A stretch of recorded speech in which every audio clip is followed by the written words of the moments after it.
बिस्मिल्लाहिर्रहमानिर्रहीम। अस्सलाम वालेकुम नाज़रीन, आप देख रहे हैं अमान टीवी यूट्यूब चैनल। नाज़रीन, खबर शामिल करने से पहले गुजारिश है कि हमारे चैनल को सब्सक्राइब कर लें और वीडियो को लाइक करें ताकि हर नई आने वाली वीडियो आप तक बर वक्त पहुँच सके। नाज़रीन, साबिक वज़ीर आला पंजाब और PTI के सदर चौधरी परवेज़ इलाही जेल से रिहा होते ही इलेक्शन कमीशन में जो है वो पहुँच चुके हैं।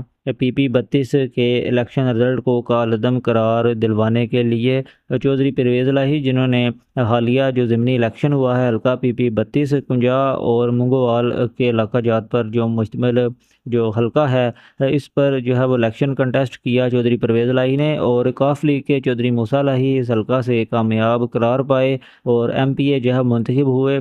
अब चौधरी परवेज़ इलाही चूँकि जेल से रिहा हो चुके हैं, तो उन्होंने इलेक्शन कमीशन में दरख्वास्त दायर कर दी है कि PP32 का जो रिज़ल्ट है उसे कालअदम करार दिया जाए। 30 मई को रिकॉर्ड तलब कर लिया गया है इलेक्शन कमीशन की जानिब से, और कॉज लिस्ट भी जारी कर दी गई है, जिससे बज़ाहिर चौधरी मूसा इलाही की जो नशिस्त है हल्का PP32 की, ये खतरा में नज़र आ रही है सियासी तौर पर। मीडिया रिपोर्ट्स के मुताबिक अब देखना यह है कि अब किसके हक़ में फ़ैसला आता है। ये थी एक मुख्तसर सी अपडेट। अगली वीडियो तक ले दीजिए इजाज़त। अल्लाह हाफिज़।